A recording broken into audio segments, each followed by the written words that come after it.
Et je vous invite à ouvrir la parole de Dieu dans Jacques, au chapitre 5, et au verset 17.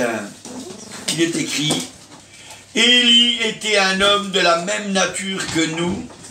Il pria avec instance pour qu'il ne pleuve point et il ne tomba point de pluie sur la terre pendant 3 ans et 6 mois. Puis il pria de nouveau, et le ciel donna de la pluie, et la terre produisit son fruit. Amen. Gloire au Seigneur. Alléluia. Voilà, gloire au Seigneur. Ça sera le petit verset pour être en entrée. Alléluia. Gloire au Seigneur. Et on va demander au Seigneur de nous guider encore. Amen. Je te remercie, Seigneur. Tu bénis encore ta parole, Seigneur. Tu veux encore, Seigneur, parler à travers ma bouche, Seigneur, et disposer nos cœurs, Seigneur, à l'écoute de ta parole, Seigneur. Donne-nous un cœur droit et fidèle, Seigneur, pour accepter ta volonté, Seigneur. Merci, Jésus. Amen. Voilà, alléluia, gloire au Seigneur. Voilà. Et ce matin, eh bien, pourquoi est-ce que je voudrais vous parler d'Élie? Parce qu'il y a une particularité. Élie, c'est dans 2 Rois, chapitre 2, et au verset 11. Et au verset 11, il est marqué: comme il continuait à marcher en parlant, voici un char de feu et des chevaux de feu les séparèrent l'un de l'autre, et Élie monta au ciel dans un tourbillon. Gloire au Seigneur, alléluia. Donc, ce matin, je voudrais vous parler, eh bien, du retour du Seigneur, alléluia, gloire au Seigneur. Et voyez, dans le retour du Seigneur, alléluia, il est bon de savoir que nous ne connaissons pas ni le jour, ni l'heure. Et si quelqu'un vous dit, j'ai trouvé une méthode pour calculer le jour et l'heure, dites-vous bien, celui-là, il ne faut pas lui faire confiance, c'est un faux prophète. On ne peut pas connaître le jour, ni connaître l'heure du retour du Seigneur. C'est pour ça qu'il faut qu'on soit prêt tout le temps. Alléluia, gloire au Seigneur. Il faut toujours être prêt pour le retour du Seigneur. Alléluia. Et voyez, il y a une chose qui est marquée. Il est marqué au verset 11. Comme il continuait à marcher en parlant, voici un char de feu, etc. Et puis ils se sont retrouvés séparés. Ils se sont retrouvés séparés. Il faut savoir que ça va se passer comme ça aussi. Hein. Ça va se passer comme ça aussi. Le monde va continuer à vivre sa vie.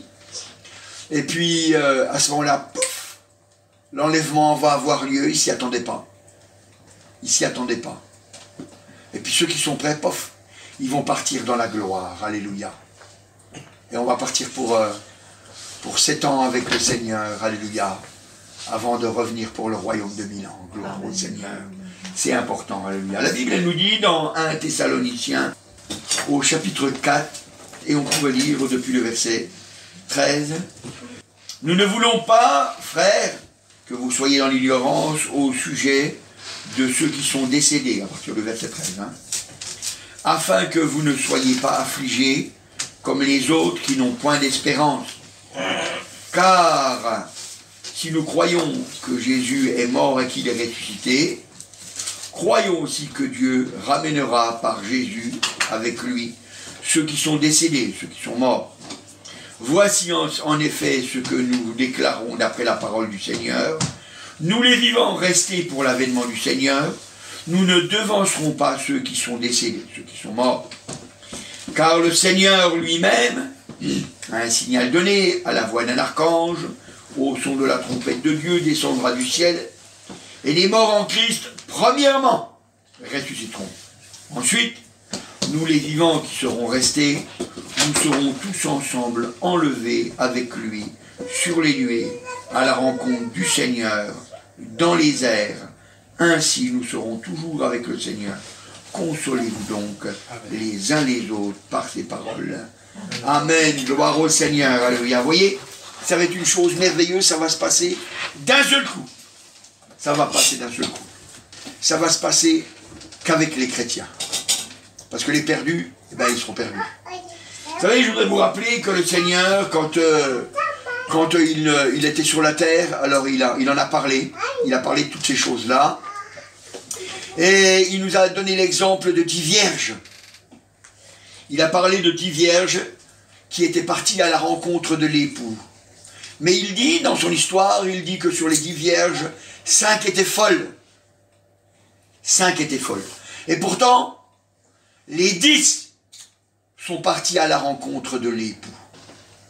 Ça veut dire qu'il y en a 5 qui se sont fait des illusions. Il y en a 5 qui se sont inventés une histoire. Ils se sont dit, c'est bon, quand le Seigneur viendra, je vais être pris. Mais quand le Seigneur est venu, quand la porte a été ouverte, ils n'ont pas été prises. Seulement 5. Et pourtant, elles n'étaient pas terribles, hein, toutes celles qui étaient parties en route. Hein, puisqu'il est dit que les 10, elles se sont endormies. Les 10, elles se sont assoupies. Pourtant,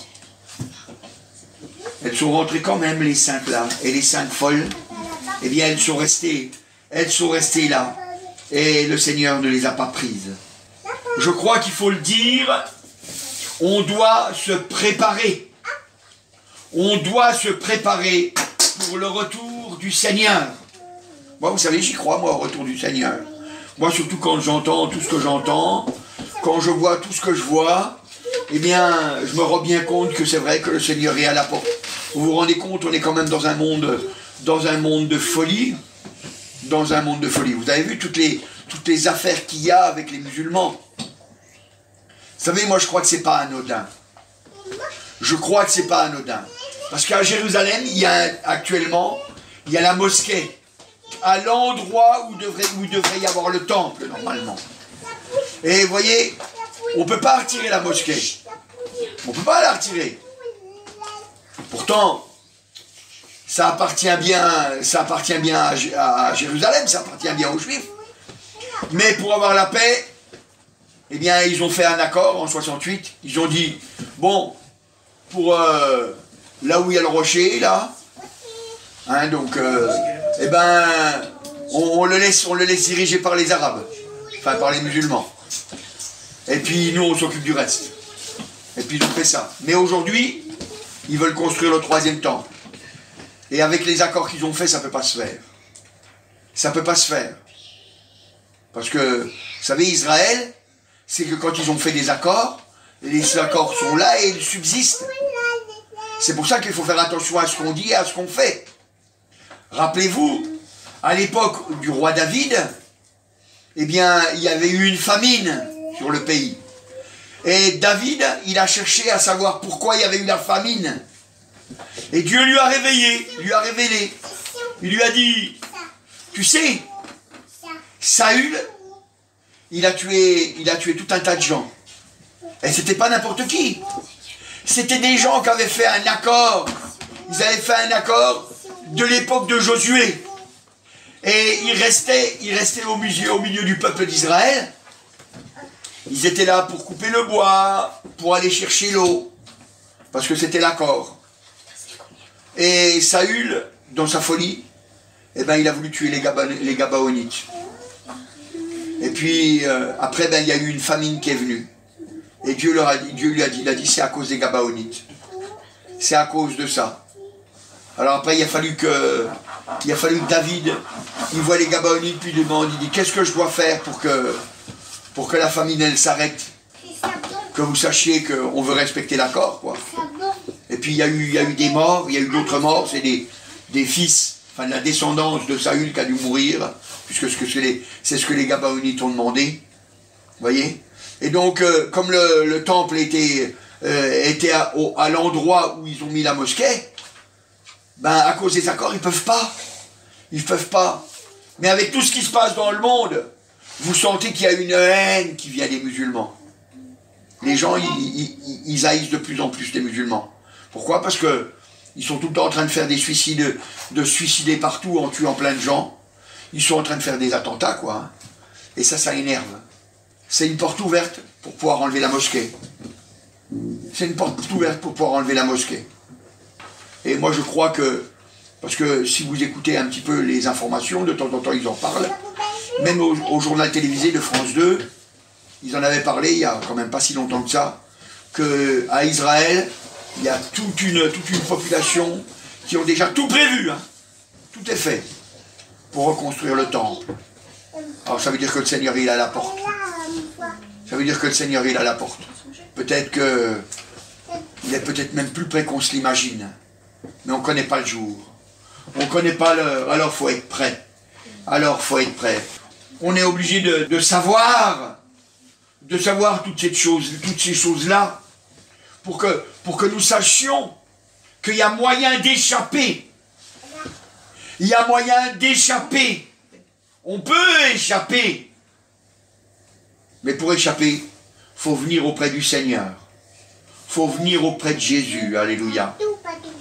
C'est le Seigneur Jésus qui disait, en parlant de toutes ces choses-là, dans Luc au chapitre 21, Luc chapitre 21 et au verset 36.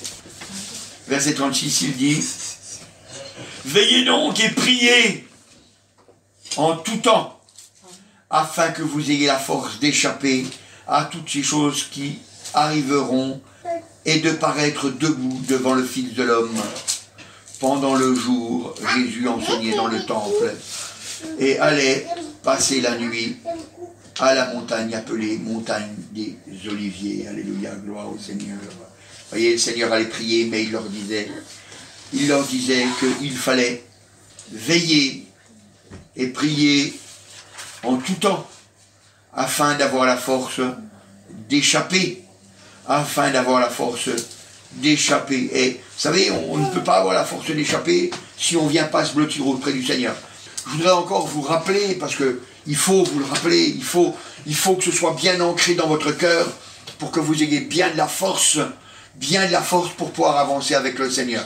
Alors je vais vous rappeler les choses élémentaires, mais il faut les rappeler. Nous sommes sauvés par grâce. Nous sommes sauvés par grâce. Nos bonnes actions ne peuvent pas nous sauver. Nous sommes sauvés par grâce. Nos bonnes actions ne peuvent pas nous sauver. Jésus a déjà payé pour nous. Il a déjà payé pour nous. Nous avons été sauvés par lui. Maintenant, nous avons une part. Notre part, c'est d'accepter.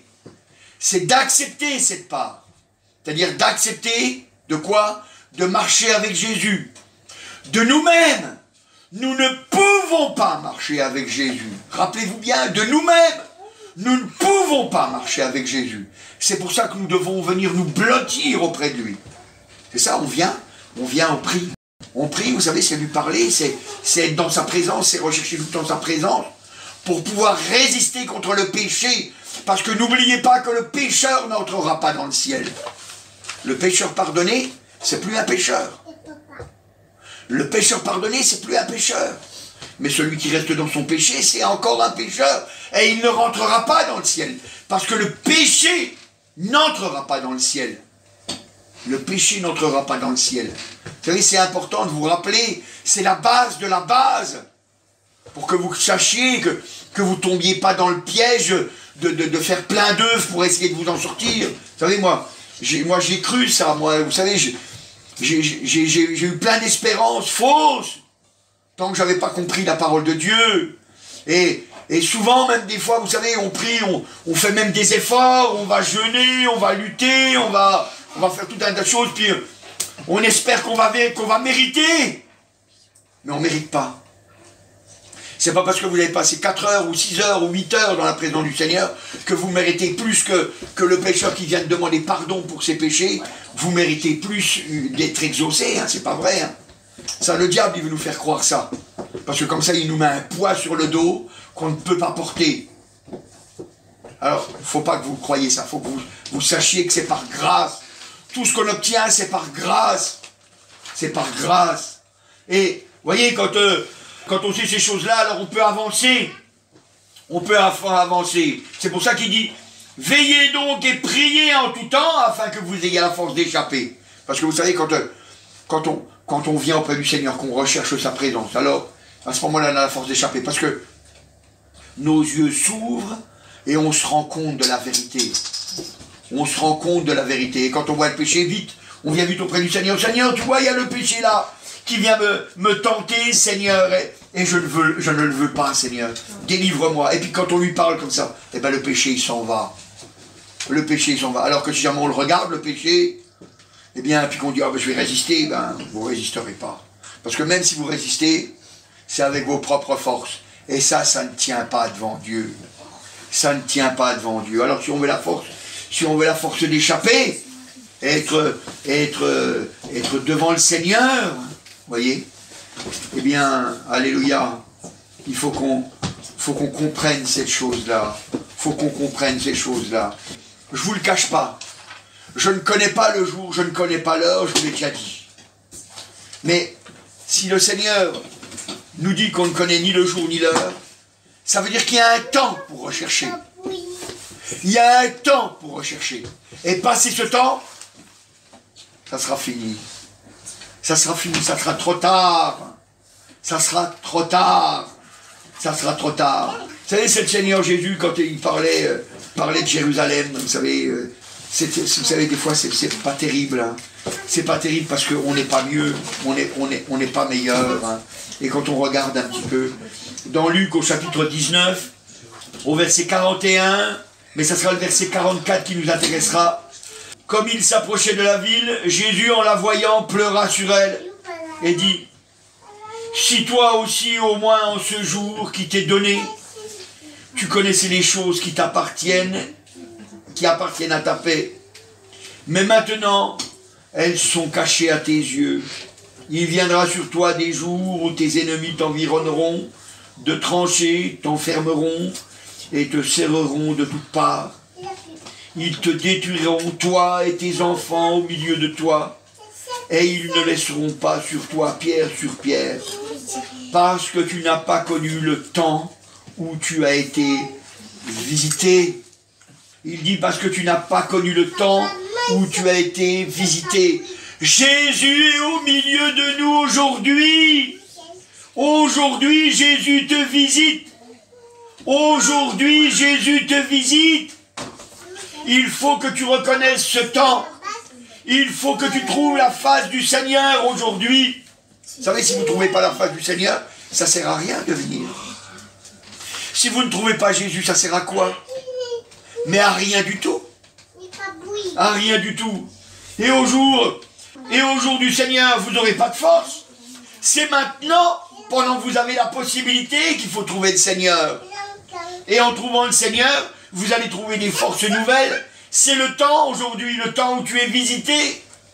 Il y a une particularité. Le Seigneur Jésus, il frappe à la porte de notre cœur. Le diable, lui, la défonce. Mais Jésus, il frappe à la porte de notre cœur. Et, comme on dit toujours, la poignée, elle est à l'intérieur.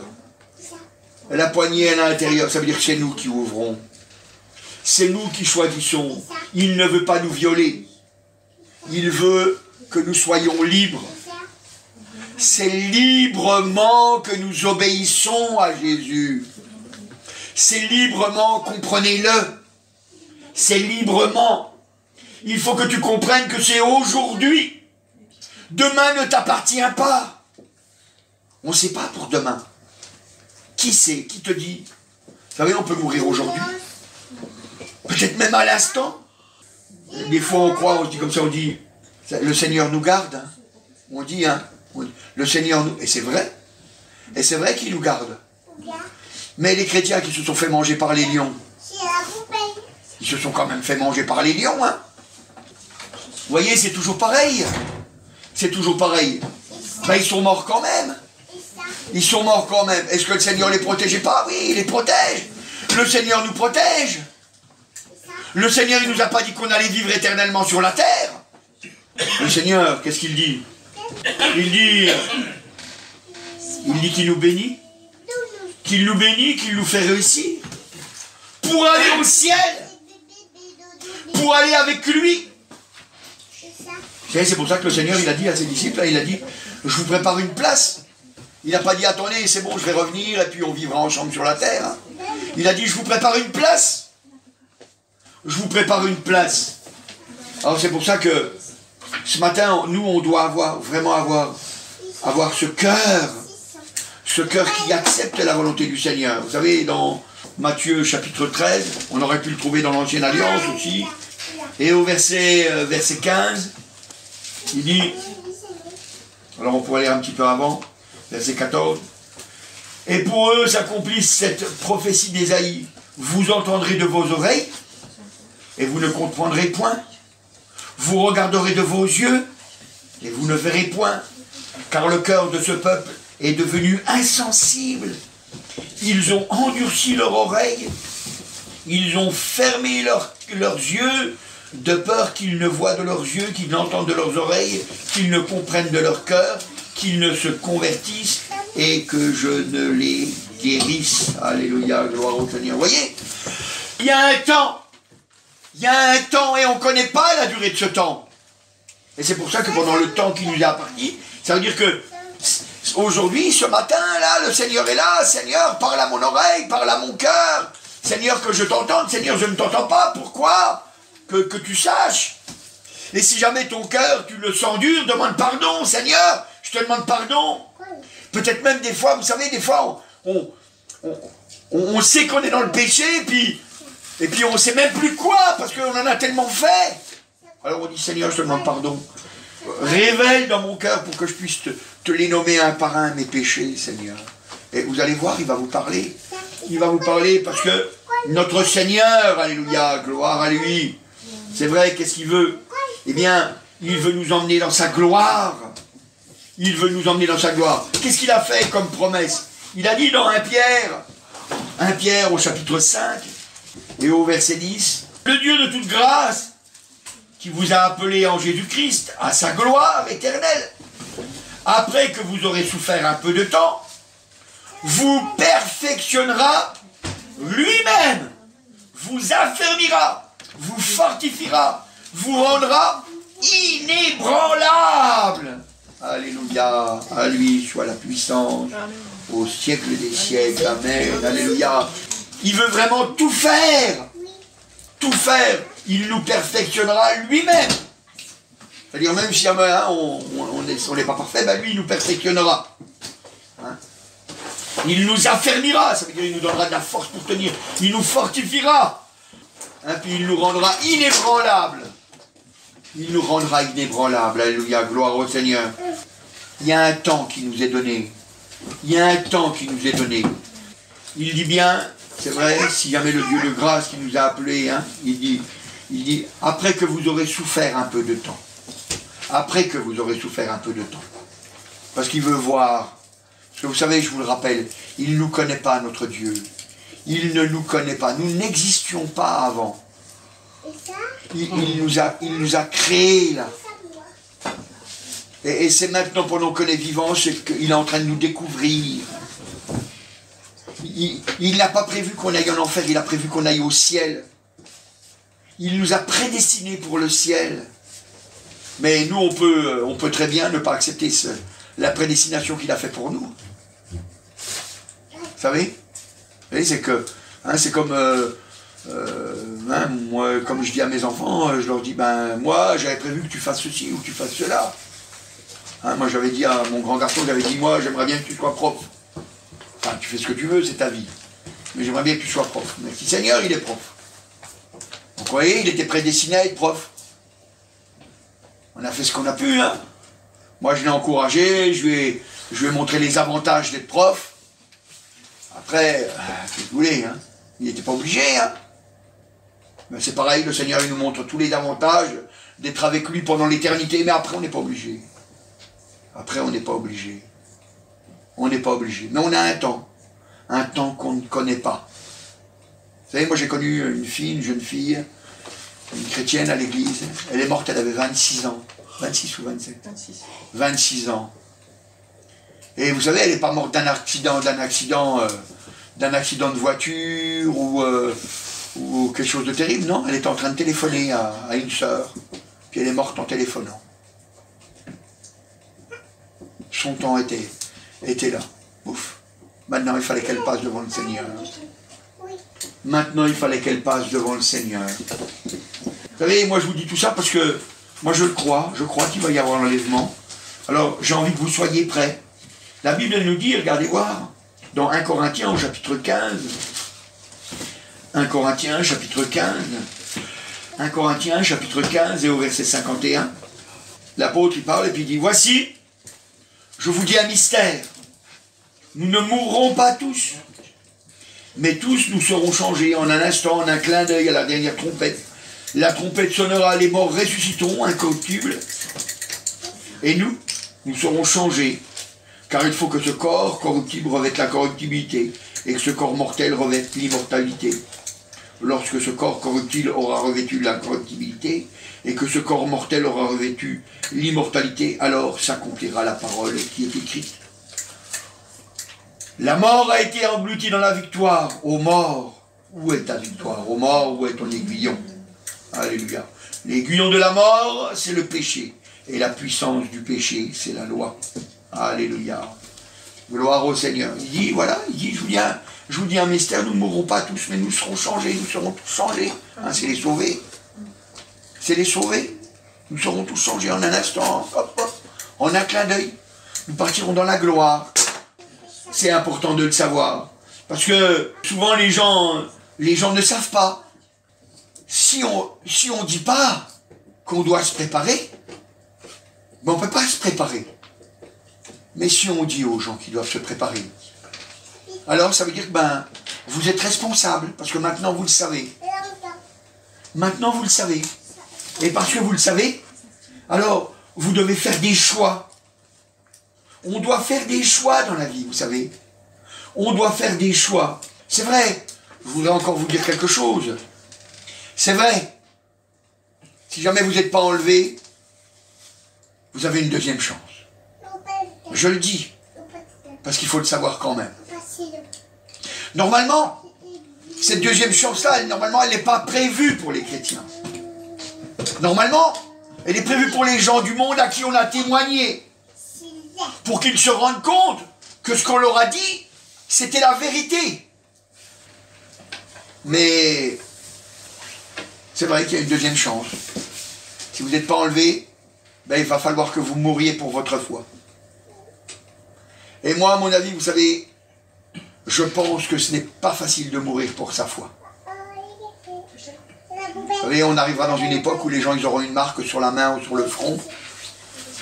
Et les gens ne pourront ni acheter ni vendre si jamais ils n'ont pas la marque sur la main ou sur le front. Il faudra qu'ils refusent la marque. Mais voyez, s'il est dit que la marque, ça nous permet d'acheter et de vendre, ça veut dire que c'est toute l'économie qui est basée dessus. Ça veut dire que il faudra que tu acceptes qu'on ne donne pas ton salaire. Vous savez, je voudrais vous raconter une petite anecdote qui est arrivée à ma maman. C'était dans les années 70. 78, 79, je ne me souviens plus exactement. Et puis ma maman, elle ne savait pas lire, elle ne savait pas écrire. Elle n'a jamais été à l'école. Elle est née avant-guerre, enfin avant la Deuxième Guerre mondiale.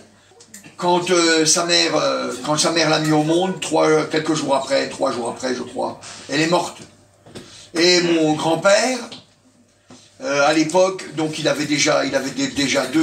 s'occupait déjà de 2 enfants. Ben, il ne pouvait pas s'occuper de la petite, parce qu'il fallait qu'il fasse les travaux des champs. Il n'avait personne pour la garder. Et puis il l'a mis, comme à l'époque ça se disait, à l'assistance publique. À la vérité, quand je dis ça, c'est pas tout à fait comme ça que ça s'est passé, c'était mal vu qu'un homme garde un enfant de bas âge. Donc on prenait l'enfant. Mais bon, mon grand-père, pour dire qu'il n'abandonnait pas l'enfant, il a dit, je vais payer. Alors, tous les mois, il payait. Je le sais parce qu'on a vu le cahier, ces cahiers de compte où il payait. Et puis, ça fait que ma maman, elle n'a pas appris à lire, elle n'a pas appris à écrire, parce qu'à l'assistance publique, qu'est-ce qu'on a fait?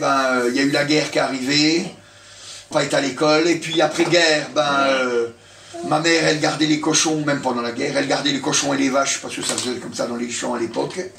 Et puis, elle n'a pas appris à lire, elle n'a pas appris à écrire. Et puis, ça fait que, ne sachant pas lire, ne sachant pas écrire, elle a vécu comme ça. Et puis, quand elle recevait son salaire, à la fin du mois, on lui donnait la feuille de paye. Elle regardait la somme. Et puis on lui donnait les sous. On lui comptait les sous devant elle. Ça, elle savait faire. Compter, elle savait compter, ma mère. Elle comptait les sous. Un jour, il y a son patron, il est venu, il a donné sa feuille de paye, il a dit signer, comme d'habitude. Et puis il a donné un chèque. Puis ma mère, elle n'a pas osé lui dire quoi que ce soit, elle est venue me voir, puis elle m'a dit, il m'a donné ça, je ne sais pas c'est quoi. Il ne m'a pas donné de sous. J'ai regardé, j'ai dit, maman, c'est un chèque. J'ai dit, il faut le poser à la banque. Elle m'a dit, j'ai pas de banque, moi. J'ai dit, viens, on va aller voir ton patron. Je suis retourné voir son patron. J'ai dit, bah écoutez, prenez votre chèque, puis donnez des sous, quoi. Ma mère, elle a l'habitude des sous, donner des sous. Il a dit, je peux pas, la loi, elle me l'interdit. Maintenant, le salaire, je suis obligé de le donner, soit en chèque, soit en virement. J'ai plus le droit de le donner en liquide, c'est interdit. J'ai dit, mais alors comment on va faire? Elle a dit, ben il faut ouvrir un compte en banque. Alors on a dû aller à la banque. On a été à la banque, on a dit, voilà, on voudrait retirer les sous. Ils ont dit, bah oui, mais pour retirer les sous, il faut ouvrir un compte. Alors non, au début, c'était pas comme ça. Au début, ils ont accepté de nous donner les sous comme ça. Nous donner les sous comme ça, mais ils nous donnaient que 80% des sous. Et puis après, il fallait attendre 15 jours pour avoir le reste. Parce qu'ils nous disaient, c'est le temps que le chèque soit encaissé. Parce que c'était un chèque de travail. Puis après, on est obligé d'ouvrir un compte, après c'est interdit. On est obligé d'ouvrir un compte, elle a ouvert un compte, enfin, je lui ai ouvert un compte. Puis après, ma maman, elle m'a dit, je comprends pas, ils me volent des sous. J'ai dit, non, la banque, ils ne volent pas des sous quand même. Et puis elle m'a dit, regarde, moi, j'ai gagné ça, et puis regarde, j'ai que ça. Il me manque des sous. Il m'en manque pas beaucoup, mais il m'en a volé un petit peu. Alors je suis allé à la banque, puis j'ai dit, bah, je comprends pas, il y a moins de sous sur le compte que ce qu'il devrait y avoir. Puis ils ont regardé, puis ils ont dit, mais c'est normal. C'est la gestion du compte. On gère vos sous, donc faut que vous nous payiez. Mais on peut le faire, nous. Mais elle a dit, mais non, vous ne pouvez pas, c'est nous qui le faisons. Alors on a vu qu'on s'était fait rouler, hein, mais qu'on n'avait pas le choix. Ben vous voyez, ce sera pareil. On va vouloir vous mettre une marque sur la main ou sur le front. Et puis, si jamais vous n'avez pas la marque, il faudra que vous refusiez votre paye, quoi. Vous refusiez votre paye. À Sarrebourg, il y avait un garçon qui venait à l'église, le Serge, et puis il ne voulait pas de compte en banque.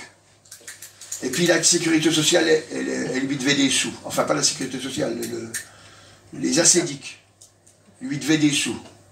Alors, ils ont envoyé une lettre en lui disant « Donnez-nous votre numéro de banque. » Puis il a dit « Non, non, envoyez-moi un mandat. Envoyez-moi un mandat, comme avant. » Il a dit « Non, on peut plus, on n'a plus le droit. Il faut mettre sur le compte. » Il a dit « Je veux pas ouvrir. » Il a dit « Si jamais vous ouvrez pas, c'est que vous refusez l'argent. » Comme je dis, hein, ils n'ont pas mis un canoncé derrière la tête en disant « Si jamais tu ouvres pas un compte, je te bute. Hein. » Mais c'est pareil. Hein. C'est pareil. Et voyez, quand vos enfants, si vous avez des enfants, quand vos enfants vont dire « Papa, maman, j'ai faim », vous allez dire « Ben, on n'a pas d'argent. » Et puis qu'aujourd'hui, on remet les loups dans les bois, on remet les ours dans les bois, on remet les lynx, on remet tous les animaux sauvages qu'il y avait avant. On les remet. Parce que les gens, après, ils vont avoir peur d'aller dans les bois. Donc pour manger dans les bois, ça sera plus difficile. Ça sera plus difficile. Vous savez que les loups qu'ils avaient mis dans l'Est, dans les Vosges, vous savez qu'ils avaient mis des loups dans les Vosges, je ne sais pas si vous êtes au courant. Ils ont fait des lâchers de loups dans les Vosges.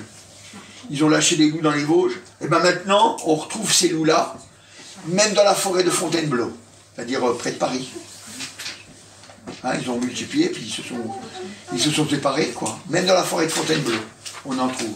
Voyez? Et moi, je crois que toutes ces choses-là, vous savez, tout ça, c'est fait pour que les gens, eh bien, ils puissent plus se nourrir par eux-mêmes. Même ma fille, elle pourra vous le dire après. Après, elle a fait un mémoire sur les plantes, sur les plantes, hein, c'était pour son master, un mémoire sur les plantes pour que les plantes, maintenant, on va faire tout ce qu'on peut pour que les plantes, elles ne produisent plus de graines, ou alors que si jamais elles produisent une graine, c'est une graine stérile. Et comme ça, vous serez obligé de passer forcément par eux. Vous ne pourrez plus dire, ah ben dans mon jardin, je vais mettre des plants de tomates. On dira, vas-y, plante-le ton plant, vas-y, plante pas, ça pousse pas. Ça pousse pas. Vous voyez? Et puis il y a plein de lois, il y a des lois qui nous interdisent de manger des variétés de pommes de terre qui sont tout à fait comestibles, qu'on mangeait avant. Mais elles sont trop grosses, et puis elles donnent trop de patates. Alors on n'a plus le droit de les cultiver. Vous voyez, il y a plein d'autres choses, comme vous demanderez à ma fille, elle vous dira, elle a fait un truc là-dessus. Hein, c'est quand même une folie. Priez, parce que le temps il est proche, afin que vous ayez la force d'échapper afin que vous ayez la force d'échapper. Parce que je ne pense pas que c'est au deuxième coup. Parce que vous savez, c'est juste avant parce que le Seigneur Jésus, eh bien, il va revenir, hein, vous savez, et puis il va régner sur la terre pendant 1000 ans. Il va régner sur la terre pendant 1000 ans. Mais c'est avant ces 1000 ans qu'il va y avoir la grande tribulation, qu'il va y avoir toutes ces choses-là. Et vous savez, moi je crois que c'est maintenant qu'on doit partir. On doit être prêt. On doit être prêt pour aller dans la gloire, alléluia. On doit pas laisser notre cœur s'endurcir. On ne doit pas laisser notre cœur devenir insensible. Parce que autrement, on connaît Dieu. Vous savez, Adam et Ève, ils connaissaient Dieu. Hein. C'était des croyants. Le diable, il connaît Dieu. C'est un croyant, le diable. C'est un croyant. Mais il est perdu. Mais il est perdu. Il est perdu. Vous savez, le Seigneur Jésus, il dit, regardez voir, hein.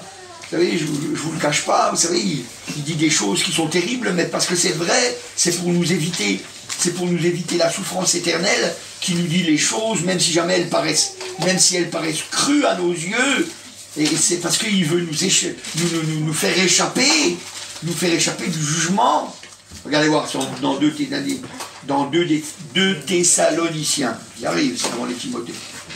2 Thessaloniciens au chapitre 1, verset 8, alors on pourrait lire depuis le verset 6, mais c'est le verset 8 qui nous intéressera plus particulièrement, car il est de la justice de notre Dieu de rendre l'affliction à ceux qui nous affligent et de vous donner à vous qui êtes affligés du repos avec nous, lorsque le Seigneur Jésus apparaîtra du ciel avec les anges de sa puissance au milieu d'une flamme de feu, pour punir qui?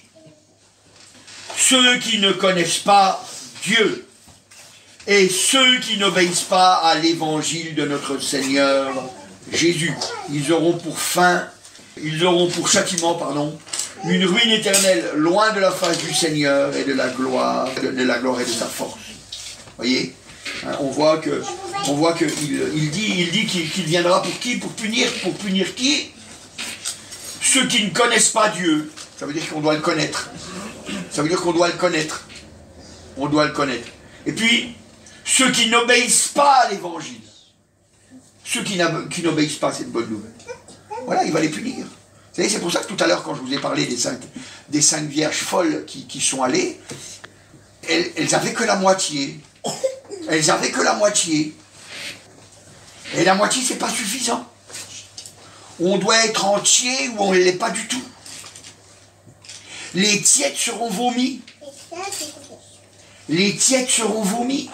Il viendra pour punir. Pour punir. C'est terrible, hein? Ceux qui n'obéissent pas à l'évangile et ceux qui ne connaissent pas Dieu. C'est terrible, hein? Parce que la Bible, elle dit, dans Pierre, elle dit que le jugement va commencer par la maison de Dieu. Si le jugement il commence par nous, alors Pierre dit, quelle sera la fin de ceux qui n'obéissent pas à l'évangile de Dieu? Alors c'est vrai, nous, on est sauvés. Le jugement, ça sera juste pour les récompenses. Où on en a ou on n'en a pas. Parce qu'on sera éprouvé. Parce qu'on est éprouvé, et puis le travail qu'on aura fait, il va passer à la flamme. Pour voir si jamais ça résiste. Il y en a, ils seront sauvés comme au travers du feu. Juste sauvés à limite. Mais ils seront sauvés. Mais pour les autres, ceux qui ne sont pas sauvés, et qui des fois auront même cru qu'ils l'étaient, ils l'auront cru parce qu'ils se sont imaginés. Ça va être terrible. Ça va être terrible. Moi, je crois qu'il faut qu'on prépare chaque jour notre cœur. Aujourd'hui, c'est aujourd'hui que tu dois le faire. Demain, ne t'inquiète pas. Demain, ça sera demain. C'est pour réussir, c'est un jour à la fois. C'est un jour à la fois. Un pas à la fois.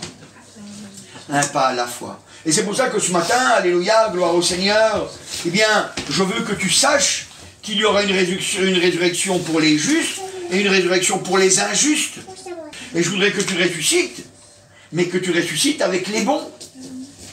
Et que tu partes à la première résurrection. À celle où tu vas aller dans la gloire directement, alléluia. Que tu ne seras pas obligé de passer par la mort. Mais il faut que tu te prépares. Il faut que tu te prépares. Mais vous avez du travail à faire. Vous avez des frères, des sœurs, des oncles, des tantes, des oncles, des neveux, des voisins, des voisines. Eh bien, il faut leur parler. Il faut leur parler. Parce que vous savez, c'est comme ça qu'on reste debout. Parce que quand on veut parler aux gens, alors on fait attention à comment on vit. Parce qu'on se dit, quel témoignage je vais rendre? Quel témoignage je vais rendre?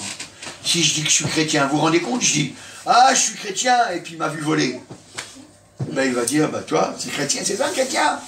C'est chrétien, t'as le droit de voler.